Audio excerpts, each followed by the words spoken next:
स्वागत. आज आपण एका अशा पुस्तकावर बोलणार आहोत ज्यानं स्टार्टअप जगात आणि नवनिर्मितीच्या विचारांमध्ये खूप चर्चा घडवली आहे. पीटर थियल आणि ब्लेक मास्टर्स यांचं 0 ते 1. आपल्याकडे या पुस्तकातले काही महत्त्वाचे मुद्दे आहेत. थियल यांच्या कल्पना बऱ्याचदा धाडसी वाटतात, पारंपरिक विचारांना आव्हान देतात. आजच्या आपल्या या विश्लेषणात आपण थियल यांच्या नवनिर्मिती, स्टार्टअप्स आणि भविष्य कसं घडतं याबद्दलच्या दृष्टिकोनाचा जरा खोलवर विचार करूया. विशेषतः त्यांची ती 0 ते 1 म्हणजे 0 to 1 ची कल्पना आणि तो सल्ला की स्पर्धा टाळा आणि मक्तेदारी निर्माण करा. हे ऐकूनच अनेकांना धक्का बसतो, नाही का? चला तर मग हे विचार नेमके काय आहेत आणि ते महत्त्वाचे का मानले जातात हे जरा उलगडून पाहूया. मला वाटतं सुरुवातच त्या वादग्रस्त विधानापासून करूया का? स्पर्धा टाळा. कसं काय शक्य आहे हे? बरोबर. हे विधान खरंच पारंपरिक व्यावसायिक शहाणपणाच्या एकदम उलट आहे. आपल्याला तर शाळेपासून शिकवतात की स्पर्धा चांगली असते, बाजारासाठी, ग्राहकांसाठी, कंपन्यांसाठी सुद्धा. पण थिल यांचं म्हणणं आहे की स्पर्धा ही जास्त करून विध्वंसक ठरू शकते, म्हणजे डिस्ट्रक्टिव्ह, विशेषतः नफ्याच्या बाबतीत. त्यांच्या मते खरी किंमत म्हणजे व्हॅल्यू निर्माण करणारे आणि टिकवून ठेवणारे व्यवसाय स्पर्धेतून बाहेर पडतात. ते स्पर्धेत टिकून राहण्यासाठी झगडत बसत नाहीत. अच्छा, म्हणजे स्पर्धेत जिंकण्यापेक्षा स्पर्धेच्या रिंगणातूनच बाहेर पडायचं. वा, ही सुरुवातच भारी आहे. यामागचा त्यांचा मूळ विचार समजून घेण्यासाठी त्यांच्या त्या 0 ते 1 विरुद्ध 1 ते N संकल्पनेकडे वळूया. त्यांनी प्रगतीचे 2 प्रकार सांगितलेत, बरोबर? हो. पहिला प्रकार आहे 1 ते N म्हणजे 1 to N, ज्याला ते हॉरिझॉन्टल प्रोग्रेस म्हणतात, किंवा ग्लोबलायझेशन, जागतिकीकरण. याचा अर्थ काय? तर जगात जी गोष्ट यशस्वी झाली आहे तिलाच दुसरीकडे नेणं, कॉपी करणं किंवा त्यात थोडी अगदी किरकोळ सुधारणा करणं. उदाहरणार्थ, चीनमध्ये अमेरिकेसारख्या वस्तू बनवणं किंवा एका देशातली फूड चेन दुसऱ्या देशात सुरू करणं हे गरजेचं आहे, पण हे काहीतरी एकदम नवीन नाहीये. हां. आणि दुसरा प्रकार जो थिल यांच्या मग ते खरा महत्वाचा आहे तो म्हणजे 0 ते 1 0 to 1 प्रगती. याला ते व्हर्टिकल प्रोग्रेस म्हणतात किंवा टेक्नॉलॉजी. इथे काहीतरी पूर्णपणे नवीन, एकदम अभूतपूर्व निर्माण होतं, जे आधी अस्तित्वातच नव्हतं. जगातला पहिला कॉम्प्युटर असेल किंवा पहिलं विमान किंवा अगदी पहिलं सर्च इंजिन घ्या, ही सगळी 0 ते 1 ची उदाहरणं आहेत. पुस्तकात पण हेच म्हटलंय, खरी आणि दीर्घकाळ टिकणारी किंमत, सस्टेनेबल व्हॅल्यू म्हणतात त्याला, ती याच प्रकारच्या नवनिर्मितीतून तयार होते. थियल म्हणतात की भविष्यात पुढे जायचं असेल तर दोन्ही प्रकारची प्रगती हवी, पण फक्त 1 to N वर अवलंबून राहून चालणार नाही. खरी क्रांती घडवण्यासाठी 0 to 1 आवश्यक आहे. समजलं.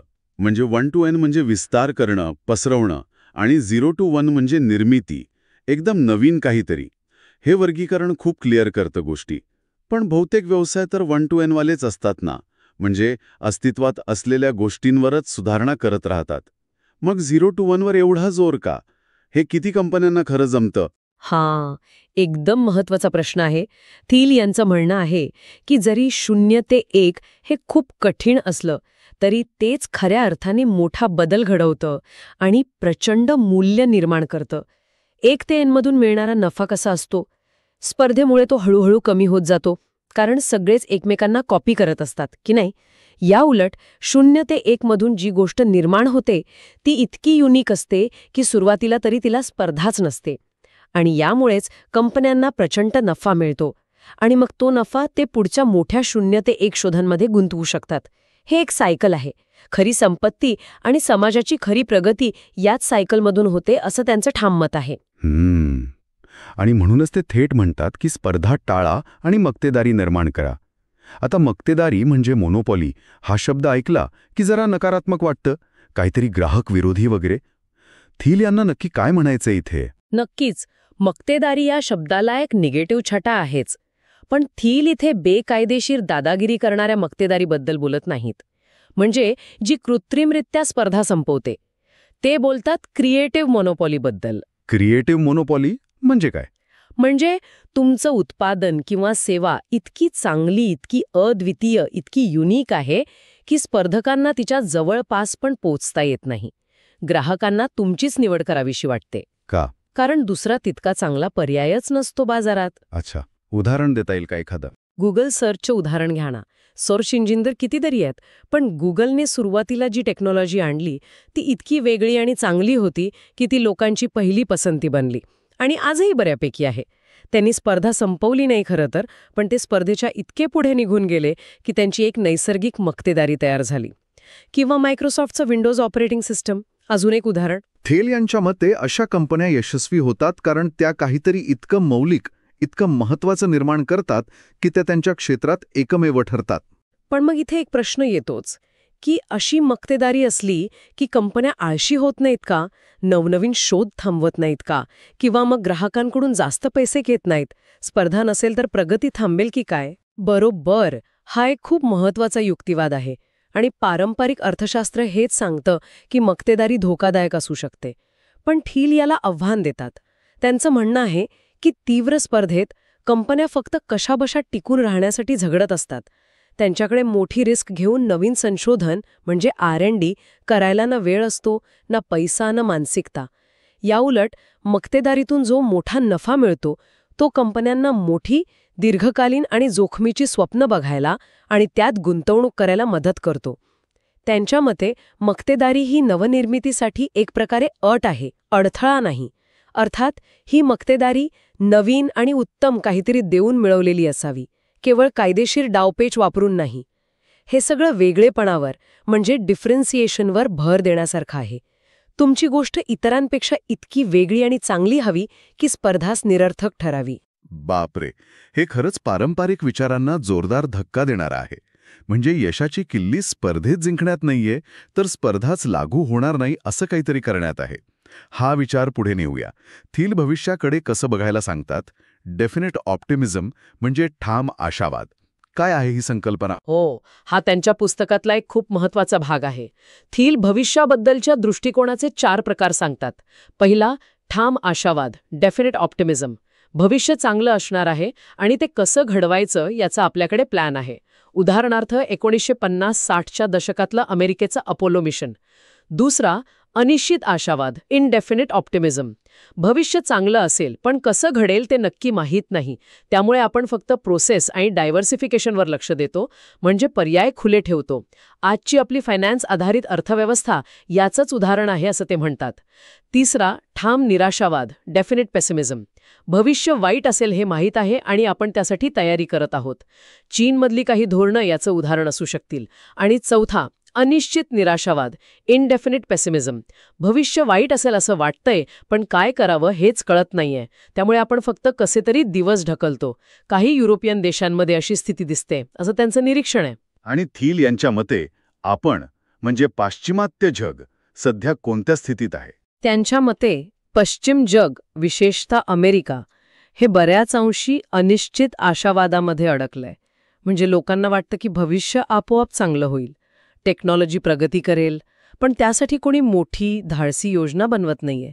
शिक्षण, करिअर, गुंतवणूक सगळीकडे पर्याय खुले ठेवा यावर भर आहे, एका निश्चित ध्येयावर नाही. पण इथे एक मोठं कन्फ्युजन वाटते मला. जग इतकं कॉम्प्लेक्स आहे, अनिश्चित आहे, मग भविष्यासाठी एकदम निश्चित योजना कशा काय बनवायच्या? आणि त्या फसल्या तर? अनिश्चित आशावाद जास्त प्रॅक्टिकल नाही वाटत का? हाच तर कळीचा मुद्दा आहे.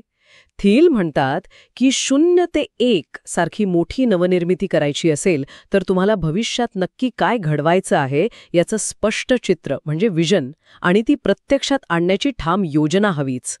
अनिश्चितता आहे म्हणून नियोजनच करायचं नाही हे त्यांना पटत नाही. त्यांच्या मते भविष्य हे आपोआप घडत नाही, ते घडवावं लागतं आणि ते घडवण्यासाठी ठाम आशावाद लागतो. केवळ प्रक्रिया किंवा मॅनेजमेंट करून क्रांती घडवता येत नाही, त्यासाठी धाडसी स्वप्न बघून ती पूर्ण करण्याची जिद्द हवी. अनिश्चित आशावाद कदाचित सेफ वाटेल, पण तो हा आपल्याला फक्त 1 ते Nच्या जगात ठेवतो, 0 ते 1च्या जगात नाही नेत. म्हणजे भविष्य घडवण्यासाठी फक्त आशा असून चालत नाही, तर कृती आणि नियोजन अत्यंत महत्त्वाचं आहे. हा दृष्टिकोन मग थेट स्टार्टअप्सच्या जगात कसा लागू होतो? पुस्तकात स्टार्टअपच्या यशाबद्दल काय म्हटलंय? फक्त चांगली कल्पना पुरेशी आहे का? कल्पना तर महत्वाची आहेच, पण थियल यांच्या मते ती अजिबात पुरेशी नाही. ते स्टार्टअपच्या यशासाठी काही खास गोष्टींवर भर देतात. पहिली गोष्ट म्हणजे सिक्रेट्स. म्हणजे जगाबद्दल किंवा तुमच्या उद्योगाबद्दल अशी काहीतरी महत्वाची गोष्ट जी इतरांना माहीत नाही किंवा त्यांना ती खरी वाटत नाही. यशस्वी स्टार्टअप्स अशा सिक्रेट्सवर आधारित असतात असं ते म्हणतात. उदाहरणार्थ, एअरबीएनबीचं सुरुवातीचं सिक्रेट काय होतं की अनोळखी लोक एकमेकांच्या घरात राहायला तयार होतील. सुरुवातीला हे अनेकांना पटलं नव्हतं. वा, रंजक आहे हे. म्हणजे फक्त मार्केट रिसर्च करून नाही चालणार, तर एक वेगळीच अंतर्दृष्टी, एक इन्साईट हवी. आणखी काय महत्वाचं आहे? दुसरी अत्यंत महत्वाची गोष्ट म्हणजे टीम. थिल म्हणतात की स्टार्टअप हे एका पंथासारखं असतं. कल्ट म्हणतात त्याला, अर्थात चांगल्या अर्थाने. म्हणजे टीममधला प्रत्येकजण एका मोठ्या ध्येयाने, मिशनने प्रेरित असतो, फक्त पगारासाठी काम करत नाही. संस्थापक म्हणजे फाउंडर हा केवळ सीईओ नसतो, तो त्या विजनचा निर्माता असतो, वाहक असतो. त्याचा दृष्टिकोन एकदम ठाम हवा आणि तो टीमला पटवून देण्याची ताकद हवी. आणि टीम सदस्य ते एकमेकांना पूरक हवेत, सिनर्जिस्टिक, म्हणजे फक्त एकत्र काम करणारे नाही, तर त्यांच्या एकत्र येण्याने काहीतरी मोठं, अनपेक्षित निर्माण व्हायला हवं, जे प्रत्येकाने एकट्याने केलं नसतं. म्हणजे 1+1=3 किंवा जास्त असं काहीतरी. आणि ही टीम दीर्घकाळ एकत्र टिकायला हवी. टीम आणि विजन तर झालं, पण अंमलबजावणीचं काय? म्हणजे एक्झिक्युशन. अनेक स्टार्टअप्सची कल्पना चांगली असते, पण ते फेल होतात.